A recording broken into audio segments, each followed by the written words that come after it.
we have a terrifying new warning from a billionaire investor that most of us know and have heard of, and we know pretty well. A lot of financial news to get into, folks. DC home prices, are they crashing? Are they not? We're going to talk about what's being reported versus what is really happening, and the cost of living / inflation going back up. Whose fault is it? What's the cause? Is it going to continue, or are we going to see a leveling off, or maybe even a decline in the cost of living? Let's go ahead and get into it right now, starting right here. And folks, let's go ahead and get started with the layoff picture. Massive layoffs, as most of you probably know. The job cuts, especially federal job cuts, impacting millions of people right now, if not jobs already cut, scheduled to be cut around the chopping block, so to speak. While they're firing people or cutting jobs so quickly that they've had to rehire a lot of people here. Unfired and then fired and then unfired. That's the name of the article here out of the Times. National Nuclear Security Administration employees fired but then rehired as they were discovered to be critical to the safety of the Security Administration. All right, the National Nuclear Security Administration. I think I heard that name before. I didn't know there was such a thing. Is that a position that needs to be cut very quickly? Or are some of these cuts happening too quickly?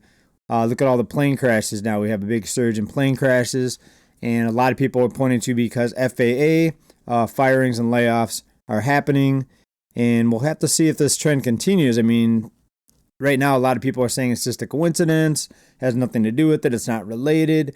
Maybe not. We'll have to see how it plays out here. But certainly no shortage of a lot of people doing the finger pointing. It's that fault. It's their fault. It's their fault. It's their fault. And we've seen this for decades, right? It's the left versus right paradigm. That way you never figure out actually what is causing it. You just blame the other side. And then 4 years, you try to bring in another group of people every 4 years, right? Hoping they're going to fix everything, and things just continue to get worse. And I think that's what's going to happen right now, too, with everything that we're seeing. But people are hopeful, and people do think that things are going to get better. Now, of course, many people are doing better right now under this administration. But remember, 70% of people barely scraping by, living off of debt, living off of borrowed money. And we're going to look at some staggering debt numbers here with automobile loans in just a few minutes. And I think you're going to be like, wow, when you see this chart. It is mind-blowing, in my opinion. And I'd like to hear your thoughts on it. But more over here with the federal layoffs and the job cuts. Federal workers describe being fired and unfired within 5 days. That's out of Business Insider. So it's happening in actually a few different sectors. We also have reports out of here that workers from the Small Business Administration have been fired, unfired, and then refired again. Folks, it's chaos.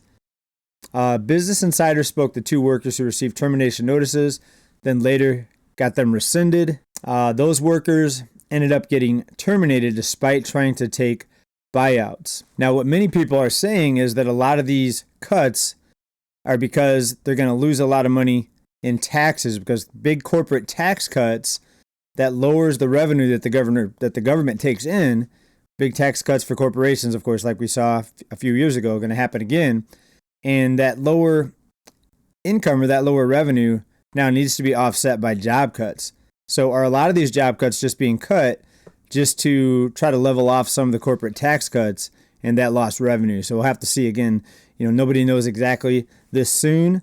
Just like the situation over in DC, there were reports that DC home prices were crashing. What I said right here was it's too soon to really know if prices are crashing, because when the month of data is done and when the month is finished, the median home price numbers, the sale price, doesn't come out until the end, close to the end of the following month. So we're not going to know the February numbers until mid to late March. Now, do we have the January numbers? Yeah, some of them are coming out, but remember, January, there wasn't enough time for people to put their home on the market and get the home sold in most cases. So next month, which is March, we're going to see February numbers, and that's going to start painting the picture on what's happening with home prices in DC. And of course, DC, the hub of the federal employees, most federal employees, more than any other city in DC. And we saw reports like this, Doge causing housing crash in D.C., Maryland, and Virginia. Doge layoffs just crashed Washington, D.C. housing market. D.C. real estate market crashing. And those are just like influencers, right, giving their opinions. And in some cases, backing it up with data. Now, the data that I've uncovered is that listing prices, not sale prices, but listing prices are down significantly, over 20%. It doesn't mean that that's what's going to end up being as far as the median home price. It could be worse, right? But we do know that listings are up big time. The sales prices are down by a significant amount, by about 20%. But then we have other reports out saying, no, this is all nonsense. It's not real. Here's Fox 5. DC housing market remains stable. No crash in sight, experts say. Well, who are the experts? Fake real estate post stokes fear about federal cuts impacting DC housing market. So they're saying that these posts were basically fake. And I think it's probably some of the ones that we talked to or that we talked about with the influencers talking about the crash in the housing market there. Washington, D.C. housing market crashes as Doge lays off federal workers. That's MSN actually saying that. And when I looked at this, I was kind of surprised because they're acting like they know the final sales prices for February, even though today's only, February 19th as I'm recording this. But it goes on to show the prices here. In November, the median home price in the nation's capital was about $699,000, according to Redfin. By February, the median home value dropped by 20%, bringing the price down to $560,000. There were nearly 8,000 homes listed for sale in the D.C. metro area, and almost half of them had been put on the market in the last 30 days. So a surge in inventory. I would wait a little bit to see the median prices. I'd like to see the March numbers or the numbers that come out in March for February because it's going to give a full month's data. And it's not just list prices, it's going to be final sales prices. Now, according to Realtor, we have Washington, D.C. home prices, $585,000. It also gives us a few other cities. Some of these pretty surprising. Tennessee, folks, just under $420,000 for Tennessee. That was the median home price in California just not even 10 years ago. Just as we came out of the housing crash, we went below that, but that was $420,000. That was the median home price, I believe, around 2012, 13. I'd have to look at the exact date, but so basically Tennessee home prices are where California was just right around 10 years ago, maybe even less. I'd have to look at the actual chart. Texas, $354,000, Arizona, $481,000, and Idaho, $559,000. Now, in this data here from this article, the reason they picked out these cities or singled out these cities is because these are some of the fastest growing, not cities rather, but states. These are some of the fastest growing states. And I should mention in the case of DC was one of the fastest growing states. Remember over the past few years how we always mentioned that government jobs were one of the leading sectors that showed job growth or jobs added. Well, now the opposite's happening. So DC would be one of the fastest growing. Now it's one of the fastest shrinking, if you want to use that word, shrinkage for what's happening out there with the job. So it's pretty scary out there for a lot of people if you're a federal employee. It was, for a long, long time, it was known that federal jobs were some of the most stable jobs. And you could be terrible at your job, and it would be very difficult to actually get fired because you were a federal employee.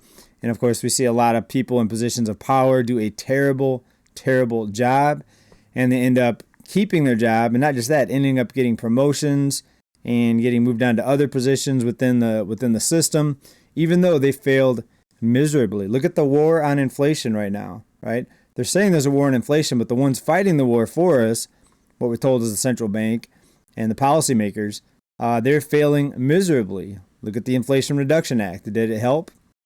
Well, inflation still went up, so you could say that it would have went up faster without that implemented, but there's no way you can really prove it. So failure is just looked at as, well, it could have been worse if we wouldn't have did what we did. That's what they can say. So imagine you have a job and all the numbers are abysmal. The company's on the verge of bankruptcy.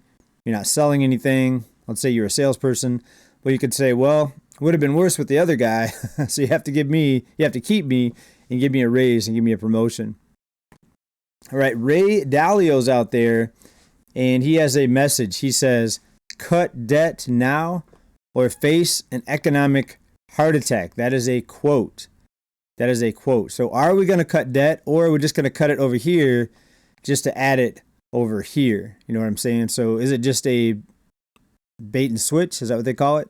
It's pretty interesting, though, that Ray Dalio is calling this an economic heart attack if we don't cut debt. Well, it's been the understanding over decades here that debt didn't matter. Remember, deficits don't matter because we can always borrow more. I remember when the debt hit 20 trillion when I first started paying attention to economics.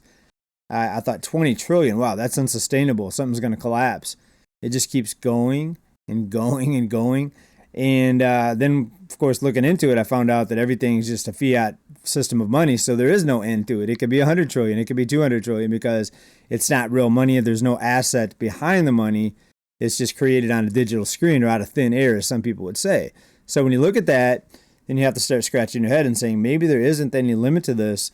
And maybe the bubbles that seem like they're already unsustainable will just continue to get bigger because they can keep on throwing more fuel on the fire, so to speak, with this money creation.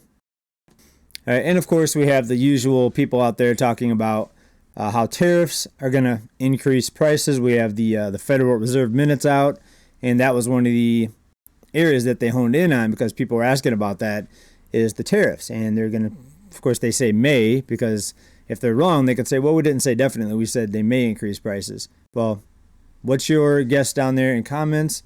Will tariffs raise prices, or will something else raise prices? Will there be another health crisis? And that would be the cover-up for a failing economy. They could say, well, we had to come in with tens of trillions of dollars in new stimulus, and it wasn't that much last time, but it was a lot. It was several $1 trillion in stimulus, and we had to come in to rescue the economy because so many people lost their jobs. We'll have to see what plays out here, but I sense something massive on the horizon. Now, when we heard Jerome Powell earlier, he kind of shifted his tone on rate cuts. Before, it was like we needed to cut rates throughout 2024, but now all of a sudden we're putting the brake on rate cuts. That's very interesting. Why would that be now? Yes, inflation ticked back up, but why were they so eager to cut rates before when inflation really didn't hit the 2% target? But yet they were adamant about cutting rates in 2024. Now, yes, inflation ticked up a little bit, but we're still not at near the 2% target, just like before. But now no talks of cutting rates. Pretty interesting there. And again, I don't think we should cut rates. I'm just letting you know what they're saying. I think rates should have been 10, 15% years ago. So we would have never gotten into the cost of living mess that we're in right now. Now, a lot of people that invested in real estate and made a massive amount of money in real estate would say, you know, they're glad they didn't lose out on that money. They're glad that there were rate cuts because that's one of the things that fueled the housing market, of course, and myself included. I mean, they're saying my home is worth $800,000 nearly now, and if I had to buy it again, I wouldn't pay $800,000. I'll tell you that. If we sold today, we can get $800,000. The question is, where would we move to? Going back to the chart earlier, even Tennessee has a home price of nearly $400,000 right now. So the equity we had would just be taken up by an overvalued home in some other state right now. And also, it's being reported. The current regime or the current administration calls for adding trillions of dollars to U.S. debt. That's out of NBC. Is that correct? Is it not? I'll let you decide if you think that's correct. I mean, are they going to add trillions of dollars to the debt with all the layoffs, right? Or is it just going to be level because what's being cut over here, it's just going to be lower revenue over here because of all the corporate tax cuts. All right, moreover on housing, folks, what's happening, this is out of Fast Company reporting this. Housing affordability is so squeezed that office to apartment conversions just spiked 484%. So fivefold basically, spiking. And a lot of them are, remember, these empty corporate buildings or empty commercial buildings that they're now converting into apartments. So a big spike. We'll see if this helps out on making rent more affordable. We know that rent actually did decline a little bit over the past couple of years in most cities, not every city. We saw a little relief there, not enough though compared to the increases that we witnessed over the past 5 years. Will these apartment conversions play a factor in the number of units available and therefore shift the supply and demand equation and therefore bring rents down? We'll have to see how it plays out, of course. All right, but let's talk about this auto loan debt situation right now, folks. This is an eye-opener here. I mean, we've showed you, I think, a similar chart before, but let's go all the way back to 2003 out of Wolf Street here. And this is auto loans and leases, balances in trillions. Now, even at the peak of the financial boom that led to the housing bust and financial crisis, 2008, 9, 10, we see that the debt a little over 0.8 trillion. So that's about $800 billion, right? Look where we're at now, folks. This is up here approaching $1.7 trillion, right? So from 800 billion, a little over 800 billion, 1.7 trillion. So more than doubling. When you look at it on a chart, it looks like it's more than double. I mean, the enormity of the run up in this debt balance here is crazy. And actually, we just saw used car prices take a bit of a dip. And let me just bring it up here. And actually, normally I would edit this out because this is an article that I thought read something different when I first found it here. This is actually an old article, so let me just get that out of there, because car prices actually have been increasing again here, used car prices. All right, now that was month over month, but what's happening year over year? Let's take a look at the price changes. Percent change year over year, mid-February 2024 compared to 2025 year over year. So we see mostly declines, right? Compact cars, 4.7% decrease. Mid-sized cars, 3.1%. Electric vehicles leading the way down with a 6.4% decrease year over year. These other ones are negatives. SUVs down 0.2%. Let's see what else we got here. Luxury vehicles actually up 0.4%. And then the total, though, if you average everything out, is a decline of 0.2%. Not a very big decline, but at least it is somewhat of a price relief for people looking to buy a car instead of an increase. All right, more jobs on the chopping block, folks. United Healthcare. Remember what happened to the CEO? A lot of accusations there of greed. United Healthcare is offering buyouts to employees in the benefits unit. Could pursue layoffs. So just another one to add to the people with their jobs on the line. And it's also being reported here that layoffs are going to hit the firefighter safety program. Is that a good place to cut? Is it not? Or do we just need to cut? IRS layoffs expected to begin tomorrow. I think many people might even kind of smile at that layoff because they're probably thinking their chances of getting audited now would be less. And a couple more reports here. Southwest Airlines cutting 15% of its corporate workforce. National Parks just fired 1,000 people. Also, with a lot of these agencies being looked at very closely, there's this move towards no longer having an independent Fed or central bank. The administration moves towards changing the independence of the central bank. So I think we're on the verge of some very, very big things happening. Will it be beneficial to the working person, the average person, or we the people? We'll have to see, folks. I sense a lot of problems, a lot of inflation still, and cost of living, and people still living off of borrowed money just to survive. I hope I'm wrong, but that's what I see in my forecast, right? So I'm preparing for it. I do have some investments I'm lining up, though, to kind of get ready for 2025. Even though we're already in the second month, I'm still being kind of cautious before jumping back into the markets. But I've got some ideas. We're going to talk about that in the next report. And I want to get some more news roundup for the next report, too. So I'll leave it at that for now, everybody. As always, thanks for being here. Let me know what you think about this down in the comments. I'd love to read your comments. I may not always reply because hundreds of comments, I don't have time to reply to everybody. But I usually give you a thumbs up if I can get to your comment. Some I can't get to, of course. Very good comments that I probably never get a chance to read. But I do read as much as possible, and I'll be trying to read as much as possible on this one. So hopefully see you down there, everybody. As always, keep stacking. Bye for now. Peace.